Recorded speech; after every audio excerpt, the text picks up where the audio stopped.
Seja muito bem-vindo ao HealthCast, o podcast do Grupo Ritaco, que conecta você com os temas mais atuais sobre saúde e gestão. E o tema de hoje é inovação em recursos humanos e gestão de mudança. Em um cenário cada vez mais dinâmico, entender como conectar estratégia, cultura e execução deixou de ser um diferencial e passou a ser essencial. E para essa conversa, eu tenho a honra de receber Simone Pimenta, que traz uma trajetória sólida em grandes multinacionais com atuação em boards executivos da América Latina, além de uma forte experiência apoiando startups e lideranças em crescimento, governança, transformação organizacional. Si, seja muito bem-vinda ao HealthCast. Nós estamos muito felizes de te receber. E eu quero começar fazendo a pergunta que a gente faz para todos os nossos convidados. Perfeito. O que te move, Si? O que me move é desenvolver as pessoas, ver as pessoas crescer, ver as pessoas atingirem os seus sonhos, os seus objetivos. Que lindo. Esse também é um dos nossos... É uma das coisas que me movem também. Isso faz muito também, bem, né, Má? faz muito bem. Você se sente muito bem. Acho que chega um momento da tua vida que não é só você recolher, é você entregar também. Né? Eu tenho um lema muito forte, que é quem não serve para nada. Muito legal, muito legal. E é muito especial estar fazendo essa gravação contigo pela participação que você teve num momento muito especial, meu e da Rafa, que ajudou, inclusive, nesse desenvolvimento. Então, saiba que a gente tem uma gratidão muito grande por ti, por esse papel importante que você teve junto com a gente. Vocês somente precisavam organizar as ideias, os pensamentos, porque todo o conteúdo já está dentro de vocês, né? Toda a experiência, toda a vontade de dar certo. Então, faltava só organizar algumas coisinhas. Eu acho que isso foi muito bom, foi uma parceria, é uma parceria de muita qualidade e de muito respeito. É muito especial, Si. Eu já falei isso para você. E realmente eu acho que Deus coloca algumas pessoas especiais nas nossas vidas. E você com certeza foi uma delas. Muito obrigada. Gratidão. E vocês na minha, e vocês na minha. É muito especial. Si, mas eu quero começar... Você tem uma jornada muito rica, né, dentro dessa área de pessoas. E eu queria que você contasse pra gente um pouco dessa jornada. Bom, eu comecei muito cedo, né, Rafa? Eu acho que uma das características para a minha carreira ter avançado muito rápido foi que, logo no segundo ano de faculdade, eu já fazia estágio e, no terceiro ano de faculdade, quando os meus amigos estavam começando a procurar estágio, eu já era funcionária efetiva, né? Já tinha sido efetivada e eu nunca saí de recursos humanos. Eu empreendi, né? Eu tive uma escolinha de educação infantil, resolvi empreender, não deu certo, eu não fali, mas eu tive que fechar porque realmente não estava indo bem. Meu pai tinha me emprestado dinheiro para fazer esse negócio, eu não queria decepcioná-lo e eu vendi antes de não poder pagá-lo. Então, era a minha grande preocupação, porque era um dinheiro importante para os meus pais. Então, devolvi o dinheiro para ele e voltei para procurar emprego de novo e nunca mais saí de RH.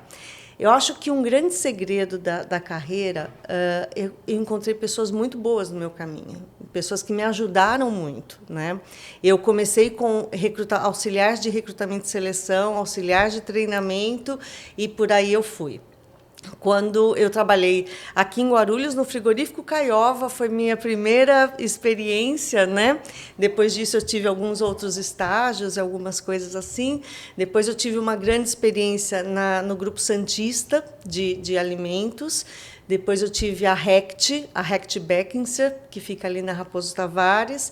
E depois disso, eu trabalhei numa empresa também sueca, e aí eu fiquei só em grandes multinacionais, mas sempre com muita humildade para entender que eu era uma esponja e que eu precisava aprender muito. Então, eu sempre me inspirei muito nas pessoas, acho que sempre fui uma boa ouvinte. E coisas que eu acho que as pessoas precisam ter muito desprendimento, né? Eu me lembro que eu trabalhei numa empresa fazendo estágio que tinham 2 vagas de estagiário, Matheus. E era uma para o período da manhã e uma para o período da tarde. E eu falei para minha chefe, você não precisa contratar o da tarde, eu faço os 2. né? Então, essa predisposição de ajudar, de fazer mais, tal, eu acho que foram coisas que as pessoas reconheceram, né? E aí eu sempre fiz. Trabalhei na L'Oréal, né? Trabalhei 10 anos na L'Oréal, trabalhei aqui em Guarulhos também na Sky Chefs, que é do grupo Lufthansa, e a minha última experiência corporativa foi na Danfoss, foram 13 anos de Danfoss, que eu saí em dezembro desse ano como diretora regional de recursos humanos para a América Latina, então eu cuidava de todos os países da América Latina. Em outubro de 23, eu decidi que eu queria alguma coisa diferente, né? Eu sempre tive muito sonho de trabalhar em empresas brasileiras e eu não tinha tido essa oportunidade. Então, eu fui fazer uma formação como conselheira consultiva, que eu sou hoje de algumas empresas, e aprender a trabalhar com empresas menores, porque as multinacionais te dão muita experiência, mas não necessariamente o suficiente para você administrar uma empresa familiar e uma empresa menor. Então, eu precisava estudar. Então, eu tive que voltar para estudar, né? Eu tenho hoje 60 anos. Eu fiz a minha transição de carreira com 59 anos, que já é uma coisa diferente, né? Porque, normalmente, as pessoas já estão desacelerando e eu resolvi só mudar o rumo e acelerar com tudo. E eu estou fazendo isso. Então, em dezembro de 24, aí eu resolvi realmente que eu sairia da Danfoss, né? Conversei muito, é uma saída muito bacana, muito respeitosa. Então, em dezembro de 24, eu assinei um contrato para ficar na empresa mais um ano. Eu tinha lá algumas metas que eu tinha que cumprir, principalmente porque a empresa precisava que eu me mudasse para o México e eu não tinha interesse pessoal em me mudar para o México, né? Eu tenho um time maravilhoso no México, mas eu não tinha pessoalmente interesse em me mudar. E aí eu cumpri esse um ano, né? Então, em dezembro de 25, eu saí oficialmente da Danfoss, mas já durante todo o ano de 25 eu me dediquei a outros projetos, incluindo projetos de vocês, né? E hoje a minha carreira é nas empresas que não têm necessidade de ter um RH full-time, como eu consigo apoiar a essas empresas com o meu conhecimento, para que não precisem ter uma pessoa full-time de recursos humanos. E, de fato, faz a diferença, né? A gente vem acompanhando essa jornada tua como conselheira, como mentora, como foi importante para nós, tenho certeza que está sendo também dentro dessas empresas.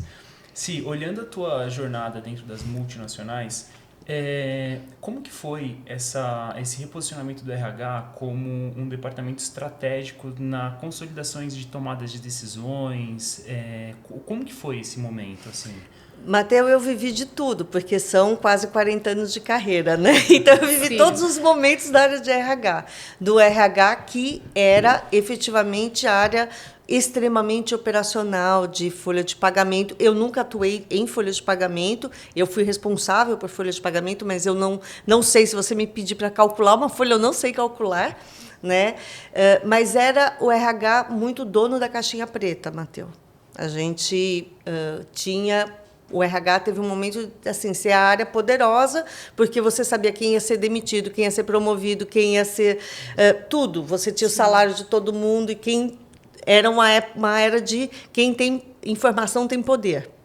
Mas isso realmente se modificou, né? Quando as áreas realmente começam as outras áreas tomar mais a posse sobre a responsabilidade de fazer a gestão dos seus recursos humanos. Então, recursos humanos passa a ser a assessoria a quem, de fato, tem que tomar a responsabilidade. Né? Que são os líderes. Que são os líderes. Que são os gestores das áreas. Exato. Que fazem a gestão no dia a dia. Exato. E aí, então, nesse contexto, o RH, ele meio que fornece, ele apoia as áreas para que tenham êxito na gestão das pessoas. Você está junto com as áreas para ajudar a desenvolver essa sensibilidade, essa percepção do que é fazer gestão de pessoas, mas o RH deixa de tomar o papel. Porque antes o RH decidia quem ia entrar na empresa, quem ia ser admitido. E aí as empresas começam a falar, não, ele é o dono da área, ele decide. Então o RH passa a ser um assessor. E aí o RH vai se transformando e começando a sentar numa mesa de diretoria. Né? Então, a grande diferença você sente, Matheus, quando você não precisa mais pedir para participar na reunião. Quando a reunião vai começar, eles dizem, falta a nossa pessoa de RH aqui. Então, eles vão lá e te convidam para participar, ou eles não vão tomar decisões e não vão começar a reunião sem que você esteja presente. É aí que você percebe a diferença. Né? Quando o RH realmente assume um papel de ajudar o negócio a ter sucesso. Entender o que faz o negócio ter sucesso ou não. E aí o RH começa a atuar junto com essas pessoas, né? E eu vivi esse momento que, para mim, é brilhante, né? É o que realmente faz a diferença no negócio no em si, negócio, né? sem dúvida, sem dúvida. E que você cria a credibilidade, que a tua opinião é importante. E o quão sensível é a participação do RH nessa formação de tomada de decisão? Porque, às vezes, um olhar de quem está de fora, de quem tem a visão da organização como um todo, e aí a gente tem um olhar de empresa familiar, né? Mas e isso, o desafio é muito maior quando fala de uma multinacional, mas o quão é sensível o direcionamento, tudo, e isso é um dom que os RHs têm de ajudar tanto os líderes, né, nas tomadas de decisão, quanto na formação dessas pessoas que estão no dia a dia ali das empresas. Primeira coisa, Matheus, eu queria te dizer o seguinte, é uma impressão quando a gente diz que a empresa familiar e pequena tem desafios menores. Não é verdade. Porque os desafios são outros, mas são importantíssimos. Eu vivi isso com vocês, eu vivi isso com outras organizações, porque você também tem menos recursos. Então, se você errar, o teu impacto pode ser gigante. Muito maior. Né? Então, são diferentes. Mas eu acho que você estar perto dos gestores e você ajudar os gestores, fazer as perguntas boas. Eu acho que é esse o papel do RH quando ele se senta numa mesa de negócios, né? Eu ajudá-lo a pensar em outro ângulo, fazendo boas perguntas, fazendo com que ele perceba que pode ter um ângulo diferente do ângulo exclusivo de negócios.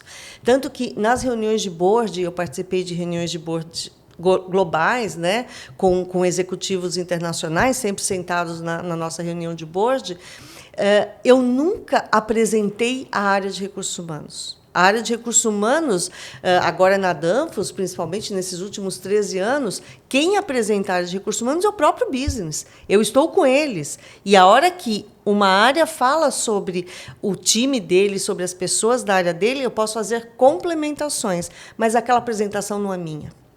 Aquela apresentação é dele, porque o time está com ele também, mas como eu tenho muita proximidade deles, eu posso dizer... Eu tinha um diretor que era um vice-presidente, um presidente mundial de um dos segmentos, que ele falava: a Simone sabe o nome do cachorro, do gato, da sogra, de todos os diretores de negócios. Porque é isso. É você estar presente de verdade na vida da pessoa e você saber o que os times precisam, mas deixar o protagonismo para quem, de fato, tem que tê-lo. Incrível. Maravilha. E sim, quando a gente fala de carreira, tá? Quero o seu posicionamento para essa questão de quem é a responsabilidade sobre a carreira do colaborador. Quem me acompanha um pouco já escuta, porque isso é polêmico, né? Sim. Isso é polêmico porque eu não acredito e eu nunca vou ser capaz de defender a ideia de que plano de carreira é responsabilidade da empresa, né? Então, já fiz milhares de entrevistas na minha vida e quando o candidato senta na minha frente e pergunta: essa empresa tem plano de carreira? Eu digo: não, a empresa tem plano de negócios, tem plano de planejamento estratégico e tal. O plano de carreira é seu, então você me conta qual é o seu plano de carreira e a gente vai ver como isso pode se casar com as oportunidades que a gente tem aqui.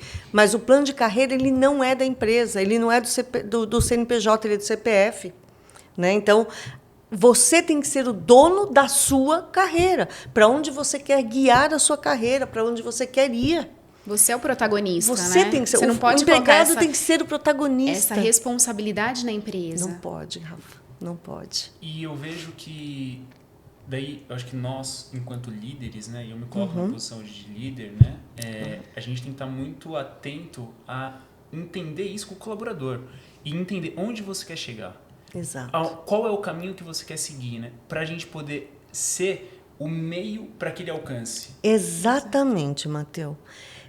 E eu te digo mais, e às vezes, quando existe um ambiente de confiança, que é isso que faz o clique, existir um ambiente de confiança é quando a pessoa te diz, eu quero ir por este caminho, e você não conseguiu enxergar que isso faz sentido, você dizer isso para ele claramente, olha, a pessoa quer se desenvolver em vendas, eu acho que você não tem esse perfil. E aqui na minha empresa, eu não vou te colocar na área de vendas. Então, essa conversa sobre carreira, ela precisa existir, mas a pessoa precisa ter o planejamento dela.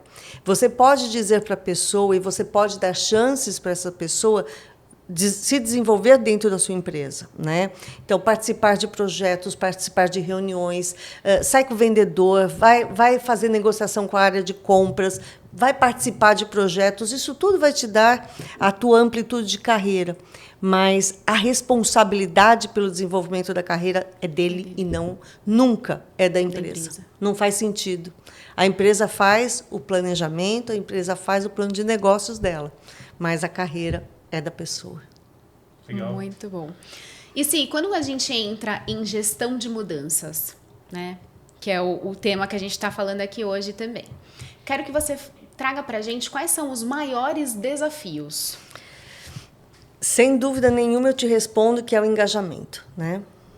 Não adianta você querer, se vocês quiserem na Ritaco colocar um novo projeto, um novo produto, adquirir uma nova empresa, enfim, realizar os objetivos de vocês, isso será efetivamente através das pessoas. Se vocês não conseguirem engajar as pessoas envolvidas nesse projeto, o projeto não sai, né? Não dá certo, você não consegue. Né? Eu tive relatos de mentorados meus dizendo, Simone, eu tive que voltar atrás, eu não consegui implementar o projeto porque não consegui engajar as pessoas.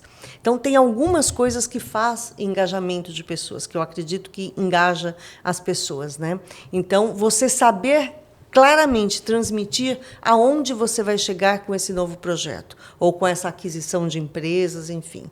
Então, conseguir mostrar para a pessoa qual vai ser a tua trajetória e qual é o ponto final disso.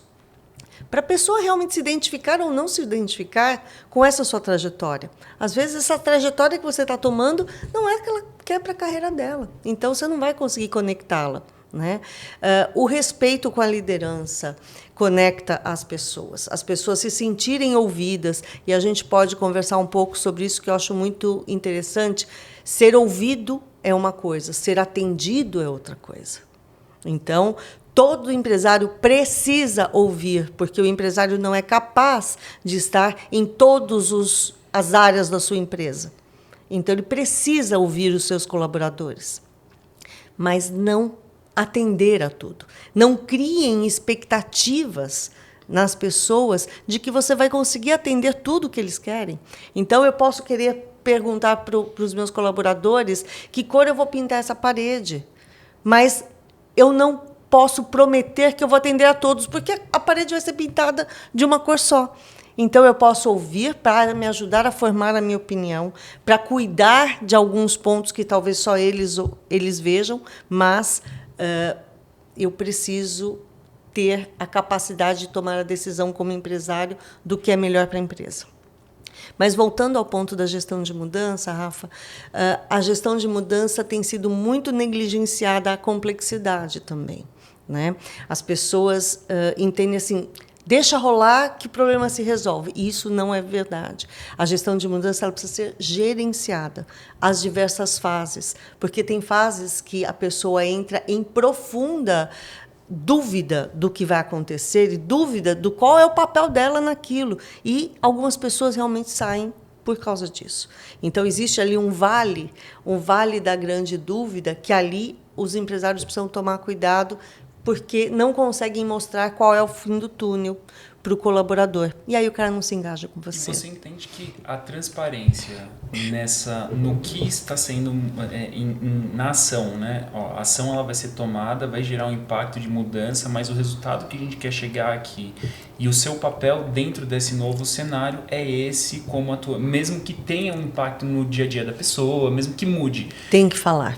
E você tem a que clareza falar. E a comunicação, tem né? que mostrar, tem que ser transparente. A gente está tratando a carreira das pessoas, a vida profissional das pessoas é uma parte extremamente importante da vida das pessoas. Quando você está falando disso para uma pessoa, você está falando da vida dele. Você não pode negligenciar isso, entendeu? Você precisa falar para ele o que vai mudar no papel dele, o que vai mudar na atuação dele, o que ele precisa aprender de novo para poder participar bem dessa mudança. Então, ele precisa estar não tão claro, porque, sendo muito realista, e eu sou uma pessoa muito prática, né?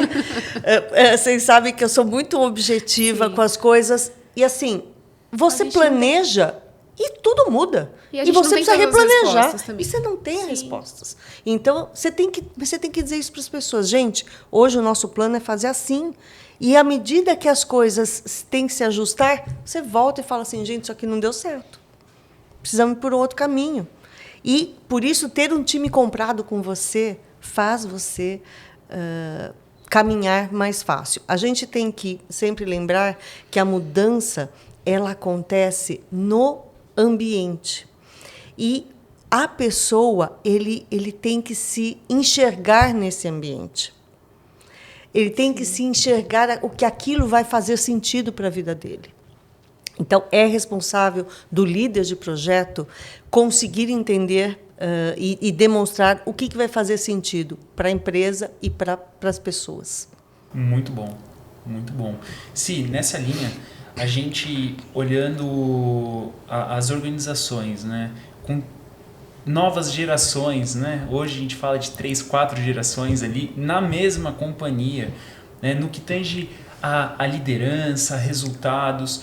Como que está sendo isso na tua visão dentro das organizações, né? Esses choques, né, de geração, como que você avalia? Olha, eu tenho trabalhado com empresas de muitos jovens. Né? Muitos jovens, jovens assim, que mais jovens que a minha filha, né? Então, sem dúvida, são formas de pensar muito diferentes, né? Eu fui criada para entrar numa empresa e seguir na empresa a vida inteira. E eles não veem sentido para isso. A gente precisa... que aí é você ser verdadeiro. Todo mundo adora falar em diversidade. Só que, quando isso te toca, aí a gente meio que se restringe, sabe? Porque você precisa, de verdade, entender o outro, entender a razão, entender o que está passando na cabeça do outro, sem querer mudar o outro. A gente peca quando a gente quer... Eu quero mudar você, eu quero te convencer que a minha forma de pensar é muito melhor. E, para mim, nessa relação das diferentes gerações, tem um pênalti muito grave, que é o tanto de rótulos que as pessoas se colocam, né? Então, assim, você pega um cara de 25 anos que fala assim, esses coroas que deixaram todo mundo pisar na cabeça deles a vida inteira. Ou você pega uma pessoa mais velha e diz o seguinte, esses moleques que não querem nada da vida. Então, a gente sai pondo rótulo em todo mundo. E aí isso cria um mal-estar horrível. Olhando por uma outra ótica, e as possibilidades maravilhosas que Exato. tem de você escutar quem está vindo, o novo modelo de compra. A gente viu uma transição gigante agora de compra sendo feita pelo TikTok. Exato. E as empresas que não estão no TikTok estão perdendo. Só que qual é a geração que está comprando no TikTok, né? Exato. Então, assim, as empresas que não estão atentas, né, às oportunidades que geram essas novas gerações, eu acho que deixam muito, falando português, claro, muito dinheiro na mesa. Deixam dinheiro na mesa. Eu acho que é você, de verdade, não acreditar na diversidade, Matheus. Você querer mudar o outro e não aceitar o outro. Você não aproveitar o que cada um tem de melhor. E eu também acredito que as coisas têm ciclos na vida. né? Talvez você tenha realmente uma geração que tem um compromisso um pouco menor com a continuidade nas empresas. Então, eles mudam demais de emprego. Isso, para mim, vai acontecer dessa forma, acompanhando um ciclo da vida das pessoas. No momento que um rapaz desses, com 30 anos, pegar um bebê no colo, e esse bebê é o bebê dele, ele vai olhar e falar, eu preciso ficar um pouco quieto aqui, porque eu realmente preciso cuidar desse bebê agora. Então, é o processo de maturidade, gente. Sim. É um processo de maturidade. Né? E é um processo que a gente precisa pensar em como a gente consegue estabelecer o respeito. Eu, hoje, faço alguns trabalhos em empresas extremamente jovens e eu me sinto muito respeitada. Eles me dão carinho, eles me sentam para me pedir conselhos, a gente tem uma troca maravilhosa. Então, eu dou aula numa universidade de empreendedorismo, né? E, assim, eu chego para dar aula e todo mundo vem para me dar beijo, porque a gente consegue criar, sim, conexões. Então, vamos falar muito mais sobre encontro de gerações, ao invés de conflitos de gerações. Sim. Muito show, muito show. Maravilha. Sim, e nesse cenário, como que a gente prepara a nossa liderança para que ela esteja pronta, né, para lidar com esse encontro de gerações, que eu adorei isso, não é conflito, é encontro, e para que a gente possa realmente trazer a inovação, trazer essa gestão de mudança de uma maneira consistente e que realmente vai trazer resultado para as organizações? As lideranças, sem dúvida, a gente tem se preocupado, eu tenho visto uma preocupação muito grande com o desenvolvimento de lideranças, Rafa, no topo da pirâmide, e muito menos na base da pirâmide. E muitos problemas acontecem na base da pirâmide. E eu não estou falando só de gerações, eu estou falando também na gestão de preconceitos.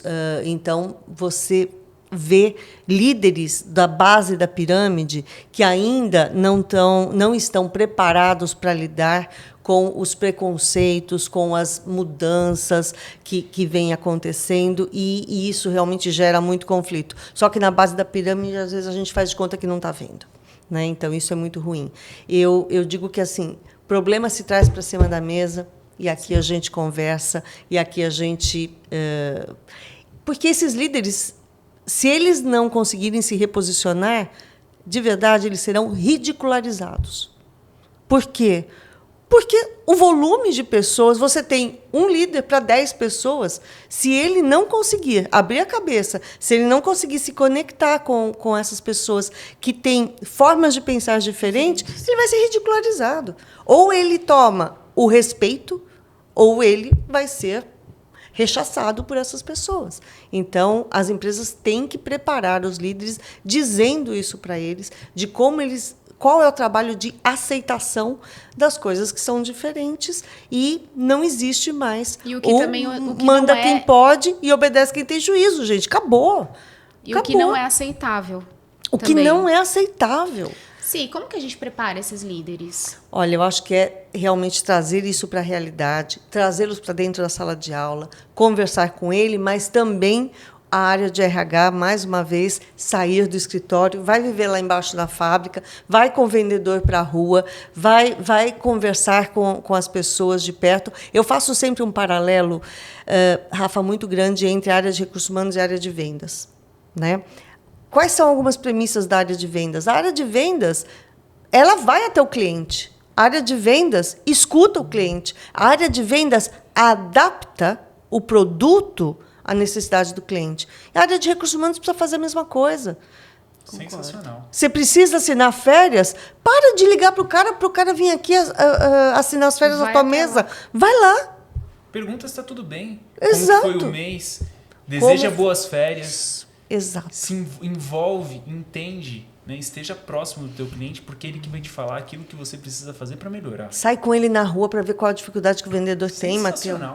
Sensacional. Eu, na L'Oréal, eu tinha que sair. Você sabe que o mês passado a gente precisava assinar uns documentos, e aí eu e o Mar, a gente falou, não, vamos falar para o nosso RH assinar, parar com esse negócio de ficar assinando, para ter contato com o nosso colaborador, para olhar no olho, para perguntar, sai da mesa. Tudo bem?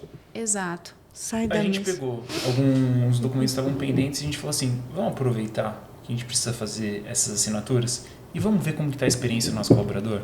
Vamos sentar com eles, assinar, como que tá tudo certo, tá gostando, não tá, tipo... É isso. Na linha, a gente tratou isso como um cuidado com o colaborador. Mas acho que vai muito de encontro com o que você está falando. Vai muito. É você... Qual é a característica de vendas? O vendedor, ele se senta na frente de um cliente e ele precisa conseguir ler aquele perfil. Ele precisa ver, o cara é um cara mais dominador, o cara é um cara mais extrovertido, como ele é. A área de recursos humanos precisa fazer a mesma coisa. O cara é um cara tímido, o cara está meio excluído naquele grupo, naquele time. Chega lá, olha isso, cuida disso. Isso vai ajudar a cuidar, e vocês são uma empresa que cuida tanto de saúde, isso ajuda a cuidar da saúde das pessoas. Sim. Isso a gente precisa treinar os líderes, Rafa. A Sim. gente precisa olhar para esses líderes e transformá-los em líderes de saúde das pessoas, de cuidado com a pessoa. Cada vez mais, sim. Cada vez mais. E não adianta vocês quererem, as empresas quererem ganhar produtividade pondo um líder para cuidar de 100 caras. Não funciona. Ele não vai conseguir entender essas pessoas. E produtividade não é isso. Vamos buscar produtividade na tecnologia, na ajuda que a tecnologia pode ajudar a gente, né? E sim, ajuda muito. Mas na parte que a gente tem que ser humano e olhar no olho. Continue sendo humano. Seja humano. Exatamente. Sendo humano. Mas né? eu nunca tinha escutado essa expressão dos líderes cuidar da saúde das pessoas. Claro. E isso é algo muito, muito forte, né? É muito transformador. É transformador. É muito transformador. E isso não quer dizer, Matheus, porque se tem uma coisa que eu não sou, é um RH social, assim, sensível, aquela assistente social. Essa não sou eu, definitivamente. Eu sempre fui uma pessoa muito de negócios, né?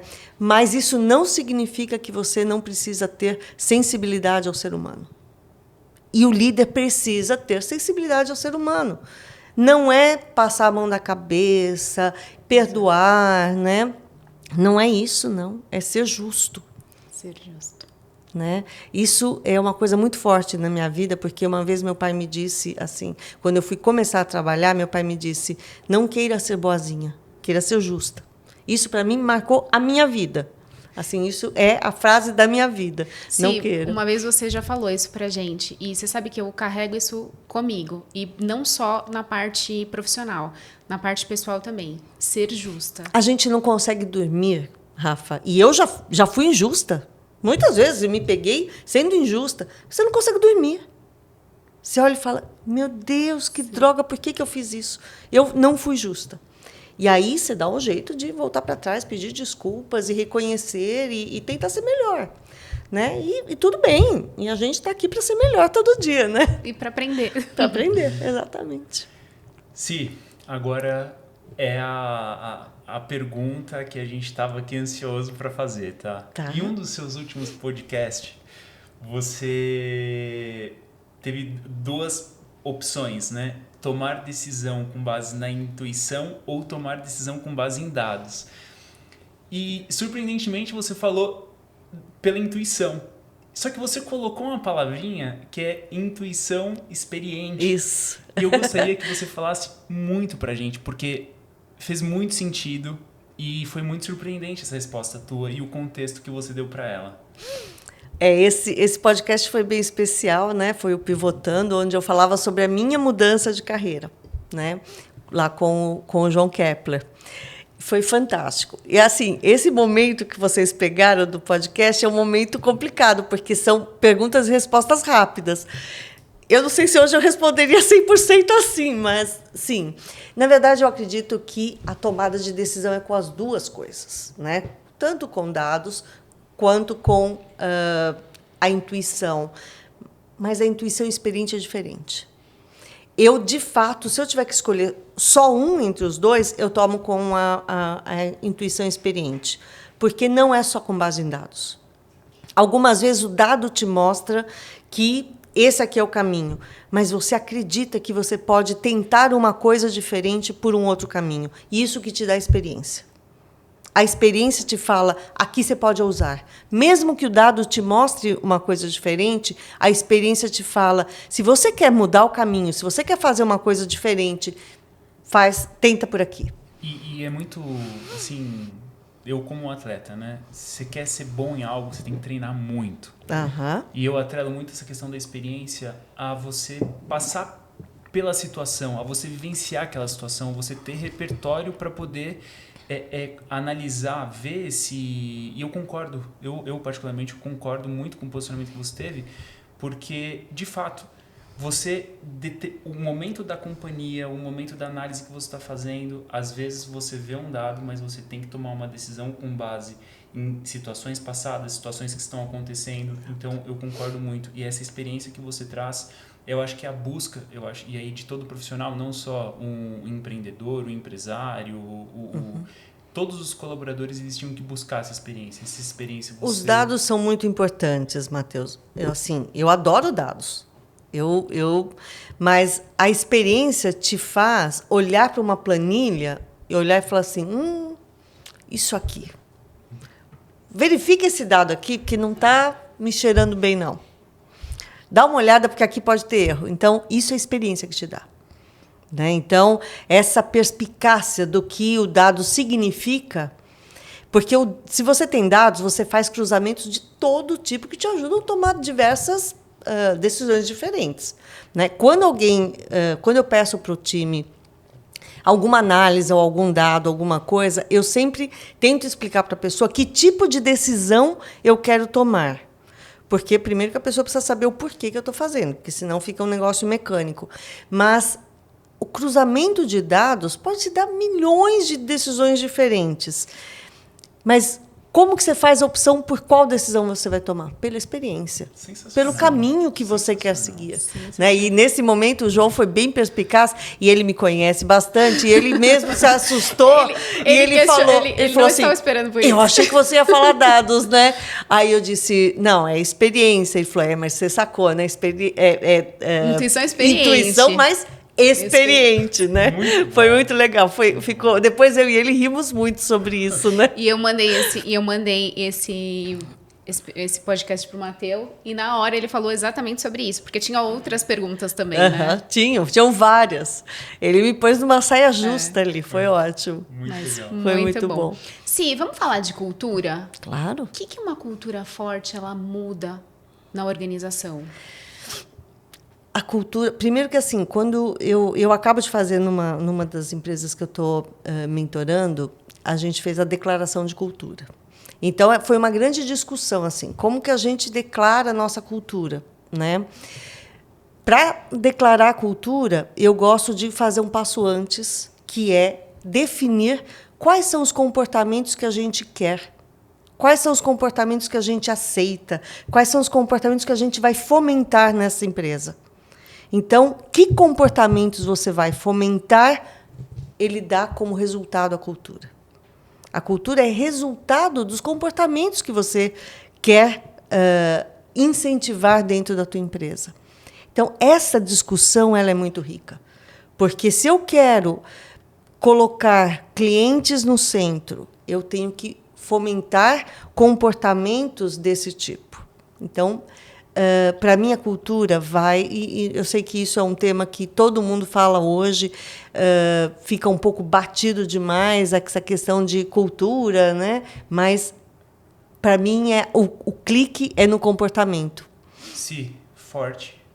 Porque, normalmente, quando fala de cultura, você é colocado numa posição de definição de missão, visão, valores, propósito, mas o comportamento é o que dita no final do dia o que gera a cultura da empresa. É o que gera. Eu acho que a gente tem que ter a visão para onde que essa empresa quer ir, para que essa empresa existe, né? Qual o propósito dessa empresa, e o propósito está sempre ao redor daquilo que faz sentido na sua vida. Propósito, você encontra o seu propósito quando você olha o que está ao redor do que te dá sentido à vida. Né? O propósito do Matheus é ao redor do que dá sentido para a vida do Matheus. Nós temos que encontrar tudo isso, mas quando você fala como você tangibiliza a cultura são os comportamentos que você quer. Então, comece a fazer cultura da empresa por declarar quais são os comportamentos que eu quero dentro dessa empresa. Sensacional. Os comportamentos que eu vou incentivar. Inclusive, que eu vou avaliar as pessoas, porque uma pessoa não pode ser avaliada exclusivamente por resultados.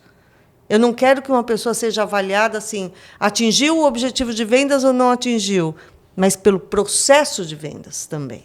Porque se eu olhar as pessoas numa avaliação de desempenho exclusivamente por atingir o número, ele pode ter atingido por sorte. E eu não quero uma área de vendas que ora atinge, ora não atinge, ora atinge, ora não atinge. Não, eu quero constância.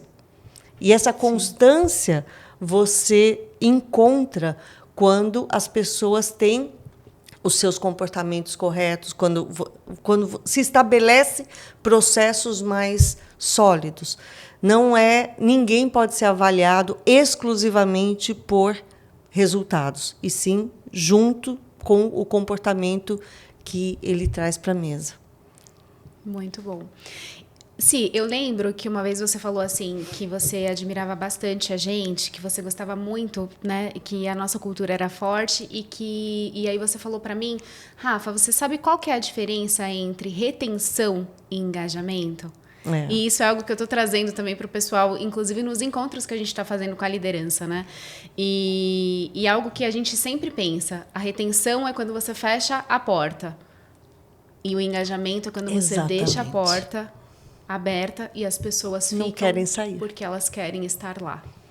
Não que a gente não tenha que ter também uma política de retenção, porque eu tenho que fazer sempre análise dos meus processos. Claro. Se eu tenho uma política de benefícios correta, se eu tenho uma política de remuneração correta, isso tudo ajuda também, tanto o engajamento quanto a retenção, né? Sim. Mas, quando eu trabalho muito forte em cima de retenção, fecha a porta, ninguém sai, e aí entra naquele ciclo de que a pessoa recebe uma oferta, aí eu vou e faço uma oferta em cima e a gente fica barganhando. E aí fica esquisito, né? Sim. Quando eu faço engajamento, é diferente. Eu ouço as pessoas, as pessoas sabem por que estão ali, então os propósitos se encontram, aí a pessoa não quer, deixa a porta aberta, se ela quiser sair, ela sai.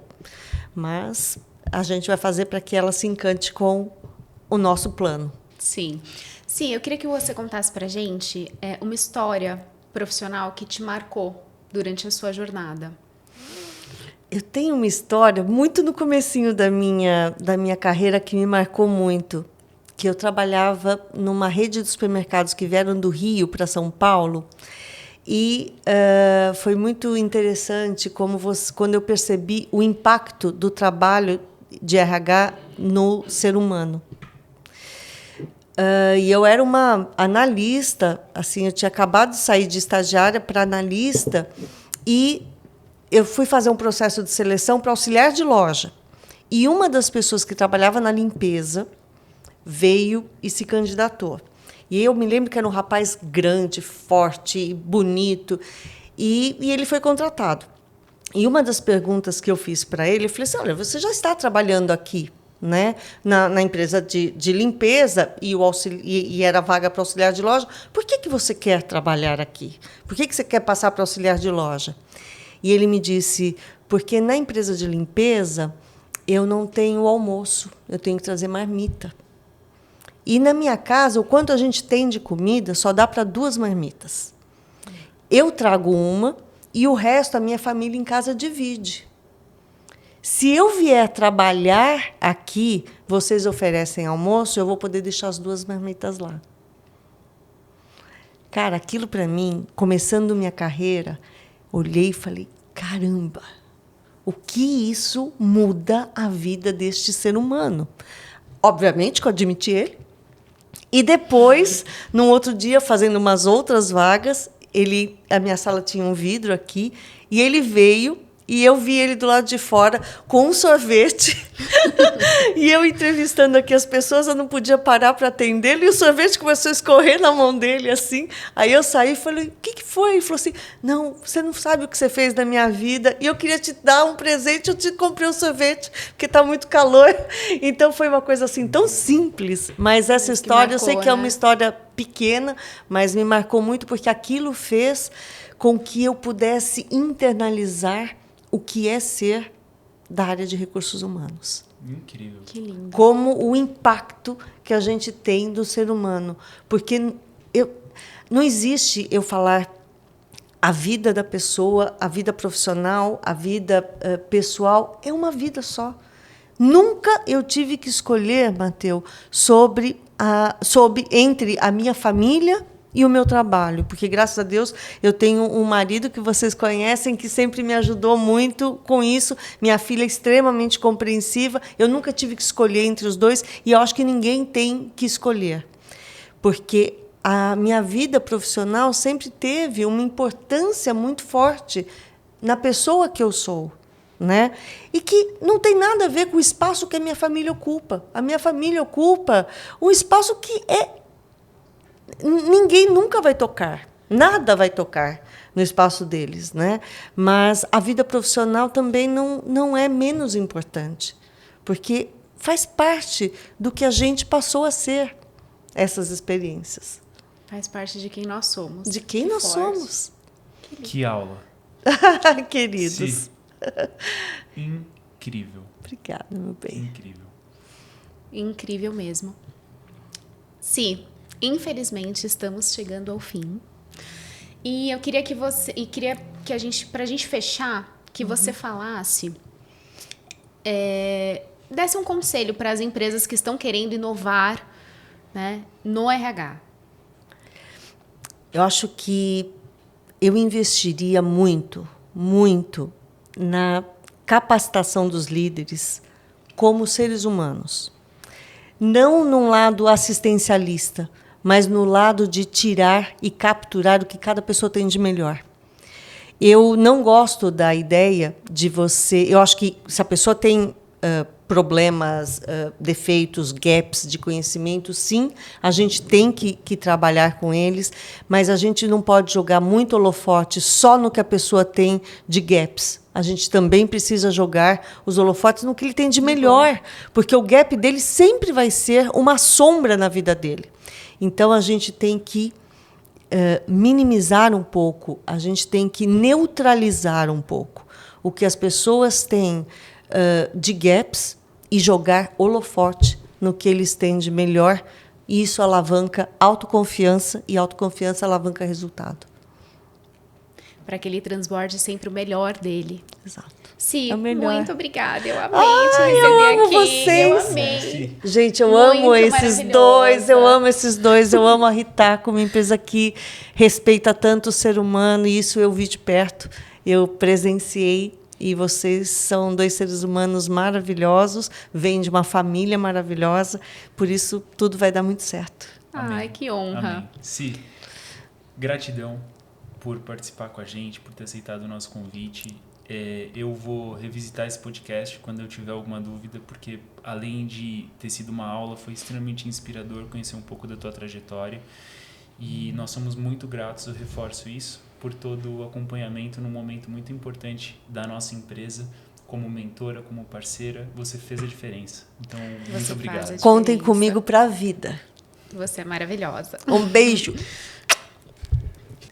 Inovação de verdade acontece quando pessoas e estratégia caminham juntos. Então, para você que assistiu o nosso podcast, já envia para todos os profissionais de RH que precisam inovar, e até o próximo HealthCast.